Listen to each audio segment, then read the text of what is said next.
Olá, bom dia a todos e obrigado por participarem do nosso call de resultados do primeiro trimestre do ano de 2021. A gente vai começar com os destaques do trimestre. Na sequência, vamos falar sobre os casos de investimento de hoje. Grupo Pão de Açúcar e Uber, que são posições novas do Leblon Ações e do Leblon Previdência, Santos Brasil e BTG Pactual, que também é uma posição nova dos nossos fundos.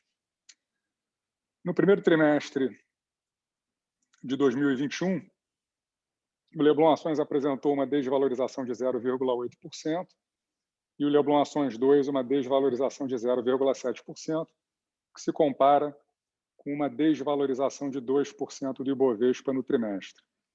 Ao longo dos últimos 3 anos, o Leblon Ações acumula uma performance de 51,8%, o Leblon Ações 2, 53,1%, o Leblon Incatu Previdência, 37,3%, num período onde o Ibovespa rendeu 22,2% e o CDI 7,8%. E desde o início do nosso fundo mais antigo, o Leblon Ações, em setembro de 2008, ele acumula uma rentabilidade de 456%, líquida de todos os custos, contra 135% de valorização do Ibovespa no mesmo período.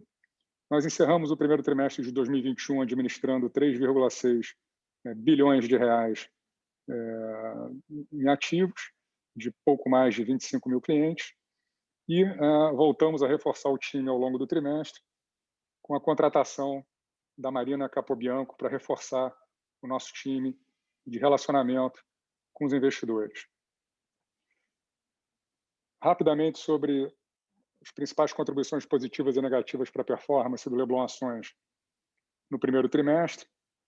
Nós tivemos como destaque, grande destaque positivo, a contribuição do Grupo Pão de Açúcar, com 2,8 pontos percentuais. Eu vou falar detalhadamente sobre o caso de investimentos no Grupo Pão de Açúcar, mas foi uma daquelas oportunidades que nós, value investors, sonhamos que apareça, e elas aparecem de tempos em tempos, não muito corriqueiramente, mas o mercado abriu uma janela de oportunidade muito interessante para o investimento no Grupo Pão de Açúcar, no momento em que foi cindida a operação do açaí e o início da negociação das duas empresas em separado apresentou uma distorção que nós aproveitamos muito bem. Santos Brasil também contribuiu de maneira muito positiva, com 0,6 pontos percentuais, em função da perspectiva de revisão dos contratos com o principal cliente, a Maersk, que acabou se materializando um efetivo aumento de preços no Porto de Santos, inclusive superior ao que nós imaginávamos, e a gente tinha uma expectativa já otimista. Suzano também contribuindo bastante positivamente, com a boa dinâmica de preços da celulose no mercado internacional. Do lado negativo, nós tivemos as performances de Light, Petrobras e Via Varejo, sendo que Petrobras nós zeramos completamente a posição ao longo do trimestre, vou falar um pouquinho sobre isso. No caso de Light, nós mantemos a posição e a gente tem reavaliado o nosso investimento na empresa e discutido recentemente. E no caso de Via Varejo, foi uma desvalorização que, na nossa opinião, não encontra nenhum respaldo na melhoria de fundamentos da empresa, que segue muito bem, ganhando market share, crescendo, aumentando a penetração do e-commerce no seu business total, já é um negócio que está rodando aí com 50% do GMV total, do faturamento total na operação de comércio eletrônico, e vem performando muito bem, tanto em termos absolutos quanto em termos relativos. A gente acredita que o mercado vai se surpreender positivamente com a divulgação dos próximos resultados. Queria dar um destaque grande hoje nessa nossa conversa para um evento relevante que ocorreu ao longo do primeiro trimestre de 2021, que foi um aumento considerável no turnover das nossas carteiras. A gente observa, por esse gráfico, que, historicamente, o fundo Leblon Ações é um fundo que gira muito pouco a sua carteira. O turnover é quantos por cento do fundo você muda num determinado período de tempo. Então, a gente observa que nos anos de 2018, 2019 e no ano de 2020, quer dizer, na média, é um fundo que vai girar a carteira ali alguma coisa em torno de 10% dela por trimestre. E no primeiro trimestre de 2021, esse número se elevou de maneira considerável para 30%, 31%. Isso acaba sendo função de uma quantidade muito grande de oportunidades que nós fomos capazes de identificar ao longo do primeiro trimestre de 2021 e que, na nossa visão, melhoram consideravelmente as perspectivas de rentabilidade do fundo para os próximos anos. Foi uma combinação de fatores e eu vou mostrar agora as principais modificações que ocorreram e a justificativa para elas. Então, no Leblon Ações, nós adicionamos 7 novas empresas ao longo do primeiro trimestre, com destaque absoluto para o Grupo Pão de Açúcar. Então, como eu mencionei, o mercado permitiu uma janela de oportunidade incrível para o investimento no Grupo Pão de Açúcar, no momento da cisão do açaí. Os investidores, grande parte deles, o próprio sell-side, muito focado na dinâmica de curto prazo do business açaí vis-à-vis o business do Grupo Pão de Açúcar, optou por precificar, em termos relativos, o açaí de uma maneira muito mais positiva, na nossa visão, do que o próprio Grupo Pão de Açúcar. A Açaí tem seus méritos, é uma empresa que vem crescendo a taxas altas há alguns anos, o modelo de atacarejo é um sucesso no Brasil e vem ganhando market share, a rentabilidade sobre o capital empregado do açaí é bastante interessante, mas o mercado ele exagerou na precificação, principalmente quando a gente olha o valor dos ativos do Grupo Pão de Açúcar, e quando eu detalhar o que isso vai ficar bastante claro. A segunda principal adição foi a adição de Uber, que é uma empresa que será detalhada também aqui num caso de investimentos, uma posição importante para o Leblon Ações 1, né, deixando claro que hoje apenas o Leblon Ações 1 e os fundos offshore da Leblon estão habilitados para investir em empresas no exterior. Nós pretendemos, ao longo do ano de 2021, alterar o regulamento de alguns dos nossos fundos de previdência para permitir que eles também possam investir no exterior, mas atualmente apenas o Leblon Ações 1 conta com essa posição em Uber, que eu também vou detalhar na seção casos de investimento. Além de Grupo Pão de Açúcar e Uber, nós investimos em 3 empresas que fizeram IPO ao longo do primeiro trimestre, Intelbras, que já traz resultados muito bons para o fundo, Bemob e Ocean Pact, e adicionamos também a posição em Klabin e uma posição em BTG Pactual. Então, somando o Grupo Pão de Açúcar, Uber e esse conjunto de 5 empresas menores, a gente tem aí 25% do fundo em novas empresas apenas nesse primeiro trimestre. Além disso, aumentamos a nossa posição em Santos Brasil, Omega e Ipera, reduzimos a nossa posição em B3, realizando lucros, um pouquinho em Suzano também realizando lucros e Rumo. E, por fim, outro movimento muito importante na carteira, zeramos completamente a nossa exposição a empresas estatais. Tanto Petrobras, que representava 6% do fundo, quanto o Banco do Brasil, que representava 6% do fundo. Só para relembrar, o que nos motivou a investir nas empresas estatais no ano de 2016 foi a percepção de que os negócios dessas companhias estavam sendo reorientados. Isso passaria por uma reestruturação operacional, uma mudança nas diretorias, nos conselhos, e as empresas passariam a buscar maximização de valor para os acionistas, diferentemente dos objetivos dessas empresas anteriormente a 2016. Naquele momento, os valuations eram bastante descontados, nos davam uma margem de segurança interessante, e nós chegamos, na ocasião, a ter 25% da carteira do Fundo Leblon Ações investido em empresas estatais. Nós fomos reduzindo um pouco essa exposição ao longo de 2019 e 2020, por 2 motivos, basicamente. O primeiro deles foi a própria reprecificação dessas empresas, as ações se valorizaram bastante, e também do aumento da percepção de risco, na nossa visão, com a mudança de governo e do novo acionista controlador a partir do começo do ano de 2019. E optamos agora, no primeiro trimestre de 2021, por zerar completamente essas posições, tanto em Petrobras quanto o Banco do Brasil, e aqui basicamente em função da percepção de que, embora a governança das empresas tenha melhorado, lei das estatais, os conselhos têm uma composição muito mais sólida do que no passado, mas em última instância, quem manda nas empresas é o acionista controlador. E na nossa visão, a gente tem hoje um acionista controlador com opiniões fortes, desorientado e que entende muito pouco da dinâmica de negócios dessas empresas. E a gente aprendeu, como investidores, aí, ao longo de décadas, que quando você não confia no acionista controlador, o risco ele torna-se inadministrável. Então, a gente optou por zerar completamente essas posições e se concentrar em empresas com perspectivas mais interessantes. Além disso, zeramos também realizando lucros em Gerdau Unidas e 3R Petróleo.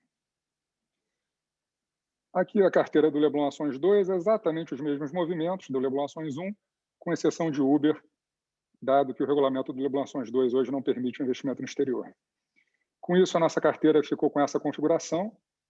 No final do primeiro trimestre de 2021, aqui o Leblon Ações, as 10 maiores posições, 5% do fundo em caixa. Depois a gente tem Grupo Pão de Açúcar como maior posição, seguida por Natura, BRF, Santos Brasil, Loja Gênero, Suzano, Uber, CCR, Light e Via Varejo. Carteira do Leblon Ações 2 é idêntica, com exceção de Uber, que sai para dar lugar à Ipera, ali com 5%, completando as 10 maiores posições. Vamos falar agora sobre os casos de investimento. Vou começar aqui com o Grupo Pão de Açúcar, depois eu vou falar de Uber, e na sequência eu passo a palavra para Marcelo Aguiar e Bruno Pereira falarem, respectivamente, de Santos Brasil e Banco Pactual. Então, a nossa tese em Grupo Pão de Açúcar, quer dizer, que a gente está comprando uma empresa que é líder no varejo alimentar no Brasil, na verdade ela é número 3, líder na Colômbia, com a operação do Êxito, e líder no Uruguai. Além disso, o Grupo Pão de Açúcar hoje detém participações não estratégicas em ativos cujo valor somado supera o valor de mercado do Grupo Pão de Açúcar. E essas participações não estratégicas, muito provavelmente elas vão ser vendidas ao longo dos próximos meses e anos, na medida em que o controlador do Grupo Pão de Açúcar, que é o Grupo Cassinô, está num processo de recuperação judicial na Europa e precisa vender ativos para pagar a sua dívida. O principal ativo hoje do Grupo Pão de Açúcar é uma participação de 34% na Cenova.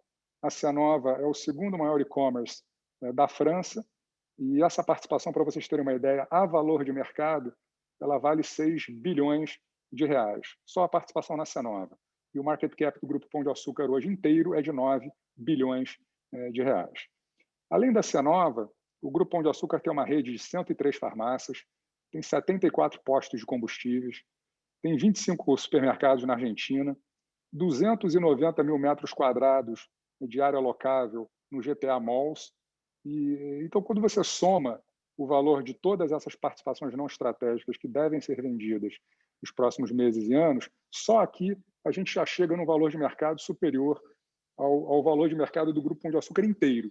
E aí você ainda estaria levando, entre aspas, de graça, uma operação de varejo alimentar na América do Sul que hoje fatura 50 bilhões de reais por ano e gera quase 4 bilhões de reais por ano de EBITDA. O nosso valuation aponta conservadoramente para um preço-alvo de R$ 73,50. Isso daria 111% de upside em relação ao preço de fechamento de hoje e mais de 200% de upside em relação ao preço que nós investimos em Pão de Açúcar. Nós investimos em Pão de Açúcar predominantemente no dia da separação do açaí, comprando ações ali na faixa de preços entre R$ 20 e R$ 22 por ação. É uma empresa que a gente acompanha há muito tempo, há mais de 10 anos, tem uma segurança muito grande em relação ao valor dos ativos, e quando o mercado apresentou aquela distorção, a gente acredita que todo esse conhecimento acumulado que a gente tem em Grupo Pão de Açúcar nos permitiu agir muito rápido e aproveitar do que a gente mais gosta, né, que é a arbitragem de horizonte temporal. O mercado inteiro olhando para o curto prazo, para a dinâmica de resultados de açaí, para o fato do resultado do Grupo Pão de Açúcar ainda ter algumas incertezas, principalmente em função do business de hipermercado, mas o mercado estava oferecendo ali por 5 bilhões de reais, que foi o valuation que a gente comprou o Grupo Pão de Açúcar, quer dizer, um ativo que qualquer player estratégico, qualquer competidor, eu tenho certeza que ficaria muito feliz de comprar por 3 vezes aquele preço. Então, é daquelas oportunidades que aparecem muito de vez em quando, mas quando aparece a gente tem que aproveitar. A gente fez isso e o Grupo Pão de Açúcar hoje é a maior posição do fundo e foi a principal contribuição para a nossa rentabilidade no primeiro trimestre de 2021.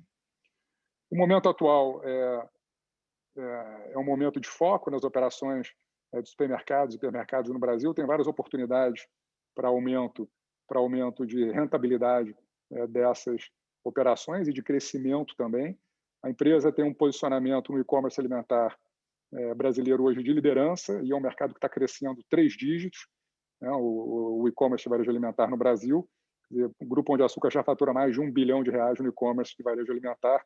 A gente acredita que esse número pode multiplicar por 5, pelo menos, nos próximos 5 anos. Atualmente, a empresa é líder, com 14% de participação. E, além disso, a gente deve observar, já em 2021, o início da venda de parte desses ativos não estratégicos, que vão liberar muito valor para os acionistas do grupo.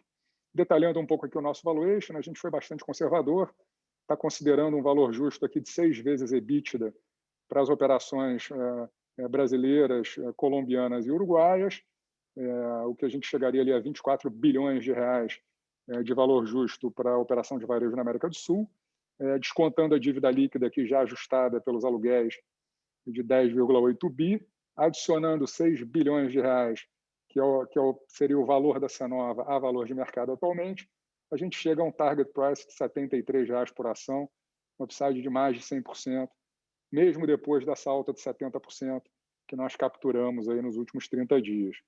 Quando a gente olha em termos relativos, aí chama mais atenção ainda, né? Quando a gente compara ali Grupo Pão de Açúcar com a Açaí, Grupo Mateus, Carrefour, sobre qualquer métrica, né? Começando ali pelo valor de firma sobre receita total, valor de firma sobre EBITDA, e impressionante também valor de firma sobre metragem quadrada de área de vendas, né? Quer dizer, você paga 0,3 vezes vendas em Grupo Pão de Açúcar, enquanto a média do setor é 0,7. Quer dizer, dada a alavancagem financeira da empresa aqui, você teria 270% de upside para essa média. Em termos de EV/EBITDA, você paga hoje 4,4 vezes contra 8,6 da média do setor, também 200% de upside em função da estrutura de capital, ali, da alavancagem financeira. E R$10 mil por metro quadrado, no caso de GPA, contra R$50 mil, por exemplo, por metro quadrado, no caso de Grupo Mateus, sendo que as lojas de GPA estão nas regiões mais nobres do Brasil, a região sudeste, enquanto o Mateus, que tem, evidentemente, um crescimento fantástico na região que ele atua, mas é uma operação que está ali no Maranhão, no Piauí, quer dizer, em zonas muito menos valorizadas. E quando compara com o Carrefour também, R$22,8 mil por metro quadrado. Então, a gente acha que é uma oportunidade muito interessante que a gente conseguiu, felizmente, capturar desde o início. Fala de Uber agora. Uber é uma novidade na carteira, até porque nós começamos a investir em empresas no exterior no Leblon Ações 1 no ano de 2021. A gente não pretende ter uma carteira muito diversificada de investimentos no exterior, são poucas oportunidades que a gente vai querer aproveitar, principalmente quando a gente conseguir identificar arbitragem de horizonte temporal, como foi o caso de Uber, né? O Uber está passando por um momento difícil no seu negócio de ride-sharing, negócio de mobilidade, que é o principal negócio da Uber em função da pandemia. Em função disso, o preço da ação está deprimido na nossa visão, embora os fundamentos de longo prazo só venham melhorando, principalmente do negócio de delivery, e eu vou explicar um pouquinho agora. Então, hoje, Uber é a líder global em ride-sharing e delivery, é uma empresa que está presente em 70 países, com posição de liderança em praticamente todos eles. Isso é um mercado potencial de mais de 10 trilhões de dólares, quando você soma todo o mercado de mobilidade, aí considerando todos os táxis, mobilidade urbana, ônibus, etc., mais 5 trilhões de dólares no potencial mercado de delivery de alimentos no mundo, e mais uns 3 a 5 trilhões de dólares, que seria o mercado de frete peer-to-peer no planeta. É uma empresa que tem múltiplas opcionalidades, além do ride-sharing e do delivery, frete, como eu comentei, veículos autônomos no futuro e entregas diversas. A gente acredita que em muito pouco tempo o Uber vai estar entregando tudo, desde supermercado, farmácia, qualquer coisa. Movimentar pessoas e produtos do ponto A para o ponto B. Então, a Uber, esse é o business da Uber. A pandemia acelerou exponencialmente o negócio de delivery. O negócio Uber Eats cresceu 110% no ano de 2020 e, evidentemente, que prejudicou no curto prazo o negócio de mobilidade de ride-sharing. Então, o ride-sharing caiu 46% no ano de 2020. Na nossa visão, isso criou uma oportunidade de investimento de longo prazo muito interessante.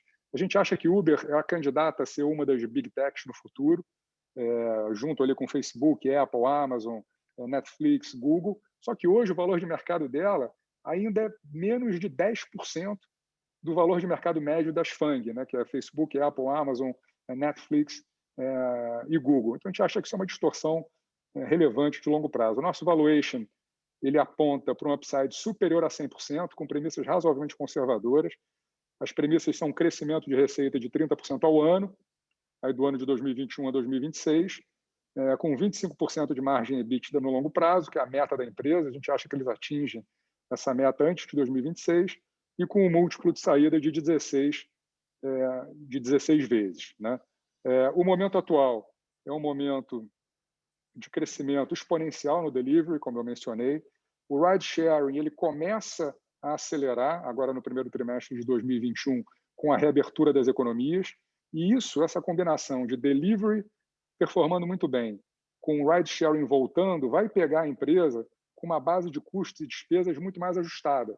Uber mandou embora 25% do headcount ao longo dos últimos 12 meses e fez cortes de custos e despesas que, analisados, chegam a $1 bilhão. Além disso, alienou uma série de ativos non-core que consumiam caixa, ao mesmo tempo que fez outras aquisições, principalmente em delivery, que são muito valiosas na nossa visão, como Postmates e Drizzly. A gente acredita que o Uber, já no segundo semestre de 2021, vai apresentar EBITDA positivo, e isso deve ser um catalisador importante para as ações. Passar rapidamente aqui pelo valuation da empresa, quer dizer, acho que os principais pontos aqui, o que a gente projeta de crescimento para o ride sharing na primeira linha, e é interessante ver que a gente só volta para o patamar de 2019 no ano de 2022. No ano de 2021, a gente acredita que só no quarto trimestre a empresa volta a estar rodando num run rate anualizado de receita de $50 bilhões, que era o que ela fazia em 2019, e o trend do longo prazo permanece. Esse é um negócio que vinha crescendo 30% a 35% ao ano antes da pandemia, e a gente projeta que ele vai continuar crescendo aí num ritmo de 25% a 30% ao ano, à medida em que as economias reabram. O business de delivery e o business de frete, a gente também projeta crescendo 30% ao ano, e aí a gente observa que, com esses níveis de crescimento, o Uber chegaria a um GMV total de $400 bilhões em 2026. Isso é muito? Isso é pouco? Eu acho que é pouco. E por que é pouco? Como eu falei, o mercado potencial aqui, o Total Addressable Market, é um mercado de $15 trilhões. E a gente está falando da Uber ter 3% desse mercado em 2026. Então, isso aqui pode ser o começo de uma história realmente de décadas, e a gente não acredita que a gente acredita que essa projeção esteja ali entre o conservador e o provável. Com $400 bilhões de GMV, essa empresa faz 80 bilhões de receita, na medida em que o take rate dela é 20%, e dada a estrutura de custos e despesas, a gente estaria falando de um negócio de $20 bilhões de EBITDA, assumindo uma margem de longo prazo de 25%, que é o target da empresa, e em isso acontecendo e assumindo um múltiplo de saída lá na frente de 16 vezes, a gente teria aí uma taxa interna de retorno projetada para esse investimento de 25% ao ano, a possibilidade de triplicar o dinheiro em 5 anos, e trazendo a valor presente a preço de hoje, a gente está falando de um upside para a ação de Uber pouco superior a 100%. E aí vamos fazer um reality check aqui do que a gente projeta para Uber, comparando com as grandes Big Techs. Então, o que a gente tem aqui, por exemplo, quer dizer, o market cap médio das FANG hoje ali é de $1,2 trilhão. Elas negociam atualmente a 22 vezes EBITDA. São empresas que estão crescendo top line ali 20% ao ano, o EBITDA é 30%, e a gente comparando ali com o Uber em 2026, a gente projeta um market cap para Uber de 300 bi, um múltiplo de 16 vezes, quer dizer, 30% abaixo do múltiplo que as grandes techs tradam hoje, mesmo ainda com crescimento um pouco maior de receita e em linha, ali no caso, do EBITDA. Então, a gente está muito animado com essa posição, que, repito, hoje é uma posição do Leblon Ações 1 apenas. Vou passar a palavra agora para o Marcelo Aguiar falar do nosso caso de Santos Brasil. Obrigado, Sherman. Bom dia a todos. Em relação a Santos Brasil, nós somos acionistas já há algum tempo da Santos. Entramos no papel lá no primeiro semestre de 2018. A gente entrou ali um preço médio de R$3. Tivemos diferentes posições a empresa ao longo desse tempo, aumentamos mais ao longo do ano passado, quando abriu uma janela de valuation bem interessante, com todo o impacto da pandemia. Apesar da ação ter dobrado nesse período que a gente está investindo, na empresa estamos ainda muito otimistas em relação ao horizonte de investimentos nos próximos 2, 3 anos. Só para lembrar, o business da Santos Brasil ele é principalmente a gestão de 3 terminais portuários de containers. Eles são localizados em Santos, em Bituba, Barcarena, no Pará. Juntos, os terminais têm uma capacidade nominal aí de 2,6 milhões de TEUs. O Tecon Santos é o principal ativo, ele representa aí em torno de 78% da capacidade instalada da empresa. Né? E em relação ao business que ela está posicionada, o business portuário, ele é um business que requer investimentos elevados, uma operação com bastante ciclicalidade ao longo do ano, né, entre os trimestres, entre os meses.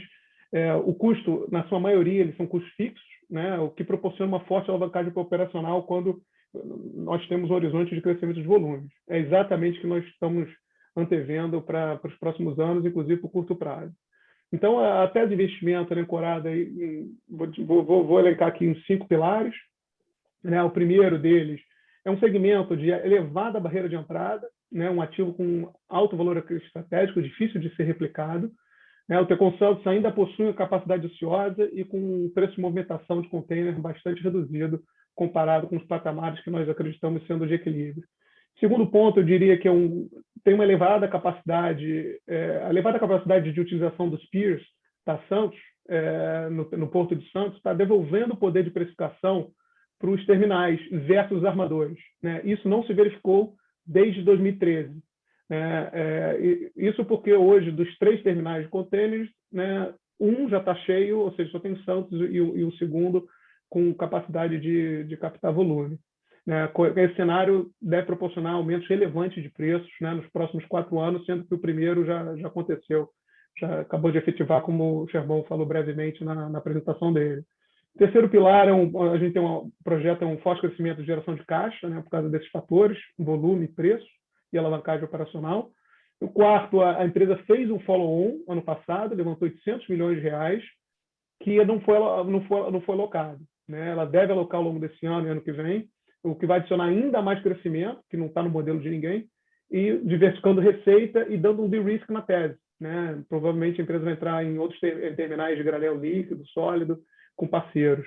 Quinto e último ponto, ainda tem uma opcionalidade de longo prazo, difícil de ser precificada hoje, mas que é aquele evento binário que, quando acontece, você não consegue se posicionar para ele, que seria a venda da empresa para um operador estratégico local global a múltiplos bem acima do atual.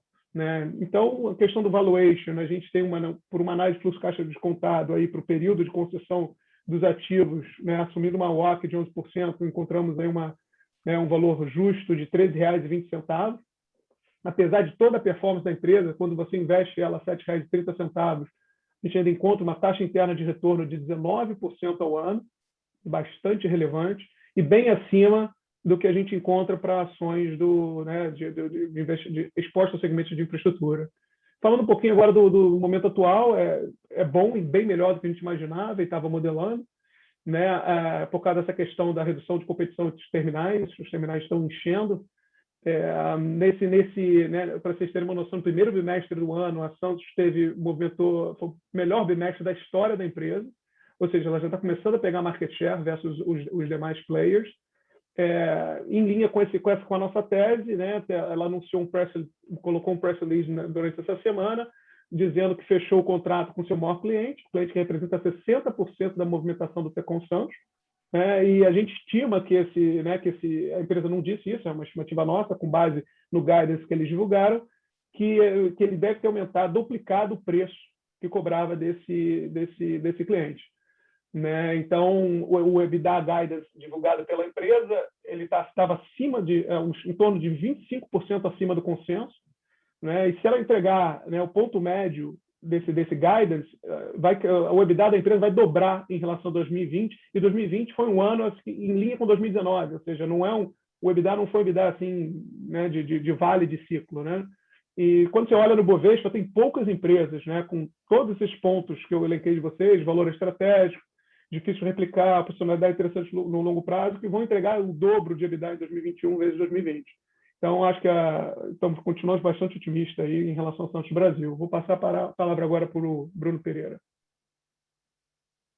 Obrigado, Aguiar. Bom dia a todos. Eu vou fechar aqui a discussão dos casos com o BTG, né? Como o Pedro falou, uma posição recente, aproximadamente ali 3% dos fundos hoje. A tese para a gente, assim, o banco tem uma posição de destaque em negócios que são bastante relevantes e que têm potencial de crescimento. Aí a gente olha ali a atuação mais tradicional em gestão de recursos, que vai do private banking até a atuação hoje no digital, que vai buscar um pouco mais ali o mercado de varejo, o mercado afluente, né? A atuação em banco de investimento também é bem tradicional e bastante completa. O banco atua desde a assessoria em M&A, passando pela emissão de renda fixa e o mercado ali de IPOs, né, da renda variável, sempre com posições de liderança aí nos vários rankings. O crédito é um crédito essencialmente corporativo hoje, mas ele também vai ali de um high grade, né, para companhias grandes, até algumas atuações ali oportunísticas no mercado dos chamados créditos não performados, né? Então o leque de atuação também é bem diversificado, e a corretora, que é muito tradicional no mercado institucional, e também está crescendo no varejo em função da expansão do digital, né? As iniciativas no varejo são bastante relevantes, e acho que elas estão concentradas hoje no mercado de investimentos e, de maneira crescente, nos produtos mais bancários, né? E colocam o banco atuando em mercados que são bastante significativos, né? Amplia bastante ali as avenidas de crescimento do banco. E o BTG continua assim, com executivos e sócios bastante experientes e bastante alinhados ali via o modelo de partnership, através da qual você tem ali o 76% do capital do banco com os diversos sócios, né? Olhando o valuation como referência, ali, a unit perto de 100, você tem múltiplos, não são exatamente baixos, 3 vezes o valor patrimonial, aproximadamente 20 vezes lucro. É um prêmio para os grandes bancos, né? Itaú, Bradesco, etc., mas acho que esses aí têm questões bem específicas aí, desafios de crescimento de lucro muito em função da mudança do ambiente competitivo. Por outro lado, é um desconto relevante para a XP, que eu acho que é um peer hoje bem próximo do que o BTG está se propondo a fazer. Eu acho que quando a gente olha, assim, esse valuation relativo é relevante, mas enfim, ele pode sempre todo mundo estar errado, né? Então, em termos absolutos, a gente olha aqui um cenário com um retorno sobre patrimônio que não me parece muito agressivo, de 22%, uma taxa de desconto também conservadora de 12%. Acho que dá para ver a upside ali até uns R$140 por unit, mas o mais importante é que a gente enxerga aí o banco com capacidade de crescer, na média, aí o lucro 20% ao ano nos próximos 3 anos, o que faz esse PI ainda atrativo, né? O momento atual, para concluir, a gente vê como bastante favorável, o crescimento tem sido forte nos principais negócios. 2020, apesar dos desafios, a gente teve os negócios de gestão de recursos com uma captação líquida de quase 130 bi de reais, é um número bem expressivo. A área de banco de investimento cresceu receita 40%, e a gente tem ali o crescimento no digital via parcerias, também como um driver importante para o banco. Mais recentemente, o lançamento dos produtos bancários, cartão e etc. O banco fez um follow-on, fortaleceu bem o balanço recentemente, e a notícia mais nova foi a consolidação da posição de controle no Banco Pan, que abre uma oportunidade via uma segunda marca, né, uma atuação completamente apartada do BTG, atuar no mercado mais da baixa renda, que acho que complementa bem aí o espectro de atuação do banco e amplia as oportunidades de crescimento. Acho que do meu lado era isso. Eu vou voltar para o Pedro para ele poder concluir. Bruno, obrigado. Eu queria encerrar a apresentação nesse momento, abrir para perguntas e respostas e incentivar que vocês mandem as perguntas pelo chat aqui desse nosso call, e a gente vai ter aí os próximos 15 minutos para responder essas perguntas que vierem.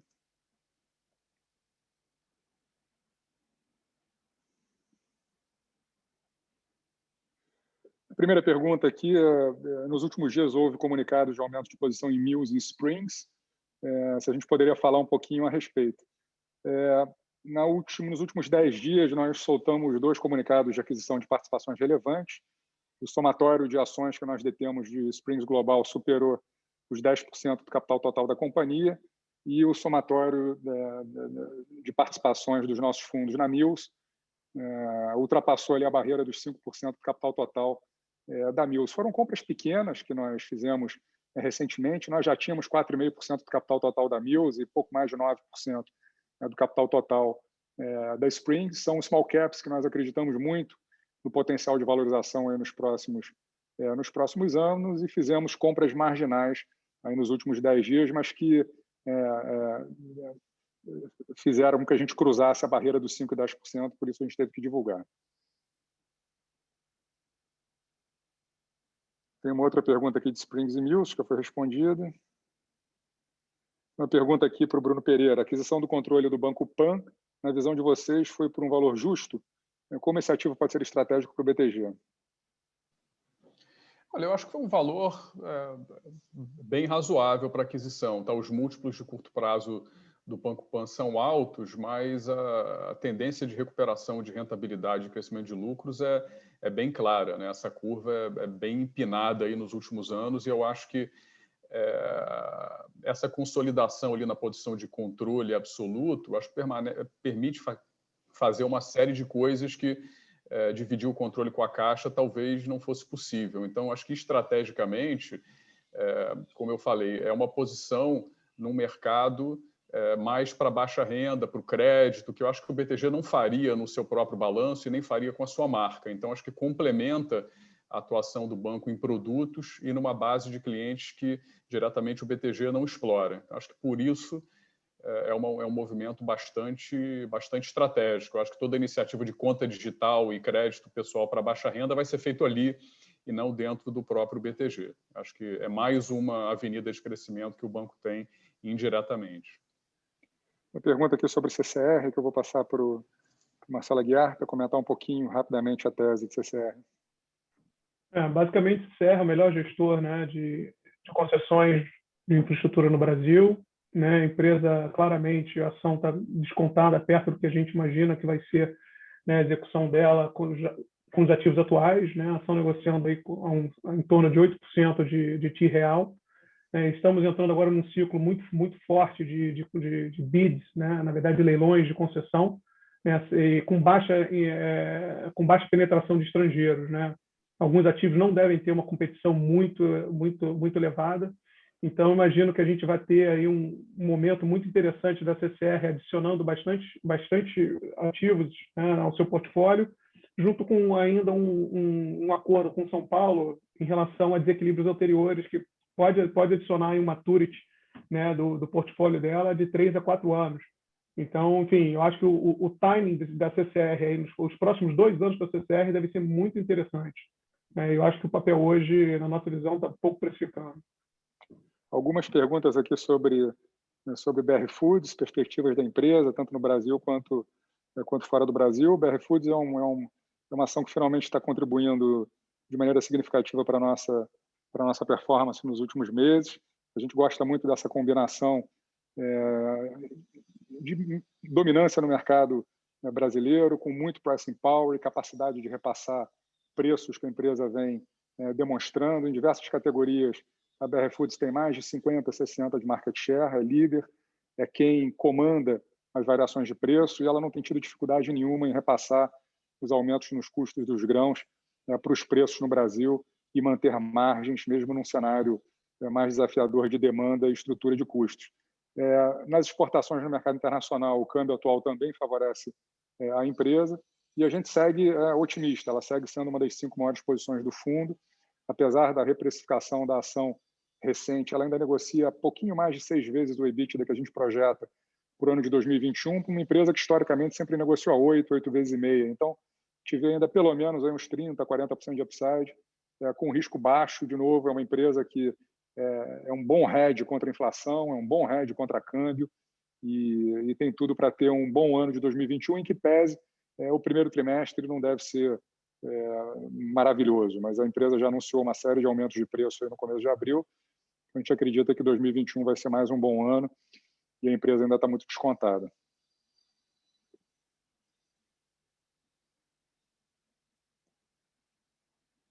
Pergunta...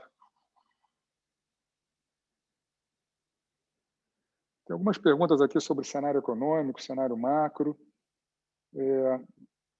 Como vocês sabem, quer dizer, o nosso foco é muito ali no micro, muito nas empresas, né? Mas se eu puder falar alguma coisa de perspectiva, não dá para dizer que a gente está muito otimista, né? Quando a gente olha para o que está acontecendo com o país e o que pode melhorar ou não aí nos próximos, principalmente no curto e médio prazo. né? Mas a beleza é que isso importa muito pouco para investimento em ação, e eu sempre falo isso, quer dizer, eu faço análise de gestão de fundos há 25 anos, e há 25 anos que o Brasil não dá muito certo como país, né? Quando a gente começou a Leblon ali no ano de 2008, e se a gente fosse olhar para os 13 anos seguintes, e se a gente soubesse o que aconteceria, quer dizer, um país que ia crescer menos de 1% ao ano, não ia distribuir renda, você não ia ter nenhum indicador macro muito animador, né? E, a despeito disso tudo, a gente conseguiu entregar uma rentabilidade de 15% ao ano, nesse período de 13 anos, onde a Bolsa rendeu 6% ao ano. E por quê? Porque você tem empresa boa o tempo todo gerando valor. E o nosso trabalho é encontrar essas empresas que são capazes de não só de sobreviver, como crescer, independentemente do cenário macro. E é interessante que, às vezes, até um cenário macro ruim é até melhor para a empresa boa do que um cenário macro muito bom, né? Porque no momento mais difícil, a empresa boa, ela consolida o mercado, ela consegue se diferenciar. Então, respondendo à pergunta, a gente não está otimista ali eu pelo menos, né, no macro. Eu acho que o Brasil está fazendo muita coisa errada, como há muito tempo eu não vejo fazer. Só que isso não significa que a gente não possa ter excelentes retornos como investidores em ações, na medida em que a gente tem aí uma série de empresas consolidando seus mercados, com posições competitivas cada vez mais inigualáveis e os preços das ações ainda bastante interessantes em função justamente dessa perspectiva macro que está longe de ser maravilhosa. Uma pergunta sobre o Grupo Pão de Açúcar, como a gente enxerga a evolução operacional do grupo, tendo em vista o cenário de renda, emprego mais restrito, a continuidade do movimento de trade-down para o atacarejo, e se o nível de alavancagem preocupa a gente ou não. O nível de alavancagem não preocupa, principalmente em função da quantidade de ativos não operacionais disponíveis para venda. A grande parte dessa alavancagem, na verdade, se refere aos leasings, né, ao valor presente dos aluguéis futuros. Quando você exclui isso, é bastante gerenciável e seria inferior aí ao EBITDA de um ano, a alavancagem do Grupo Pão de Açúcar. Os desafios operacionais, acho que a gente tem duas coisas aqui. Primeiro, a operação de supermercados. O supermercado Pão de Açúcar é uma operação que vai muito bem. Eles devem abrir 100 novas lojas nos próximos 3 anos, uma operação rentável. Eles têm pontos fantásticos ali nas melhores regiões do Brasil e uma operação que tem um bom retorno sobre o capital investido. A grande dúvida dos investidores é em relação ao business de hipermercado, que ainda representa ali 45% do faturamento total do GPA. E uma das belezas dessa separação do açaí é que não tem nenhum tipo de non-compete ou nada que impeça, né, o Grupo Pão de Açúcar continuar convertendo os zippers em operações cada vez mais próximas dos atacarejos. Eles já estão fazendo isso, né? E a resposta dos zippers tem sido muito boas. Quer dizer, os zippers que foram convertidos para o novo modelo, que se aproxima mais do modelo de atacarejo, que é o modelo que está, de fato, auto-performando no Brasil, têm apresentado já rentabilidades muito boas, crescimentos top line de 2 dígitos e margens EBITDA ali for all já próximas a 10%. Então, a gente deve observar um foco maior a partir da separação na transformação das lojas de hipermercado, junto com um crescimento maior de supermercados e o modelo menor, fazendo com que o hiper perca, ao longo do tempo, relevância ali no mix. Então, a gente enxerga, quando a gente olha os próximos 2, 3 anos, crescimento de top line para o Grupo Pão de Açúcar, a despeito do cenário macro desafiador, com expansão de margens e com uma aceleração muito grande vinda do e-commerce. Como eu mencionei, é um business hoje de pouco mais de R$1 bilhão de faturamento ano, que pode quintuplicar de tamanho nos próximos 5 anos.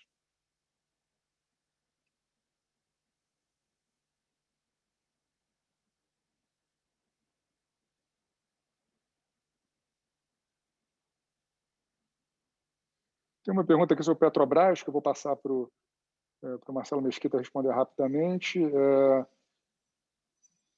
A opinião de vocês em relação à Petrobras, como eu mencionei, a gente zerou a posição, mesmo com a finalização da mudança na direção, dólar forte, petróleo forte, balanço final de abril podendo vir melhor que o passado. Mesmo assim, vocês seguem pessimistas com case nesse preço. É o que eu expliquei, acho que a motivação não é do business, no caso de Petrobras. A questão é a nossa preocupação com o decision maker, em última instância, que é o acionista controlador da empresa. E no passado a gente aprendeu que realmente quando essa situação acontece, o risco ele é absolutamente incalculável e inadministrável. A gente optou por ir para histórias mais simples. Uma pergunta aqui sobre a governança da Santos Brasil. Se é uma boa governança, se tem o que melhorar e por que a empresa é um player dominante em logística e a sua ação é relativamente ilíquida. Essa eu vou passar para o Marcelo Aguiar. Talvez seja a última, talvez tenha tempo só para mais uma. A governança, né, as empresas sempre podem melhorar, né, mas como a Santos ela é controlada, na verdade, por fundos, né, então, enfim, o board todo independente, né, você não tem nenhum problema, nenhum conflito de interesse ali, management versus board, né, tem todos os comitês, né, que normalmente são relevantes aí para que sempre tem os check and balances aí entre execução e, né, e governança. Enfim, eu não vejo assim nenhum ponto muito negativo na governança da Santos Brasil, mas pode melhorar, sempre pode melhorar, né? Enfim, é novo mercado e tudo mais. Em relação à liquidez, enfim, ela é um player relevante, mas é uma ação de 5 bi de market cap, né? Enfim, para ela crescendo, ela, né, subindo o valor de mercado dela, a liquidez deve aumentar sensivelmente, né? Mas, por enquanto, é uma empresa de mid-cap, né? 5 bi. Eu vou pegar aqui uma última pergunta, nosso tempo está acabando, uma pergunta sobre nossos investimentos internacionais e sobre Uber. Quer dizer, o valuation de Uber e o upside estão em dólar, sim. Aquele valuation e o upside superior a 100% são valuations e upsides em dólar. E a segunda pergunta é se a gente está analisando outras ações no mercado internacional. Como eu falei, eu não imagino que o Leblon Ações vai ter um portfólio diversificado de ações no exterior. A gente vai tentar aproveitar uma ou outra oportunidade específica que surja, vai ser um portfólio mais concentrado, e a resposta é sim, a gente está analisando a fundo aí pelo menos mais 2 empresas, mais 2 oportunidades de investimento no mercado internacional. Eu acho que a gente conseguiu pegar aqui praticamente todas as perguntas que chegaram até agora. Caso a gente não tenha respondido alguma delas, eu peço que vocês entrem em contato com a nossa área de relações com investidores, com a Marina ou com a Letícia, mandem as perguntas que a gente vai ter todo o prazer em responder. Queria agradecer bastante a presença de todo mundo aqui nessa manhã e convidá-los a se juntar a nós novamente no nosso próximo call trimestral. Muito obrigado a todos. Um bom dia.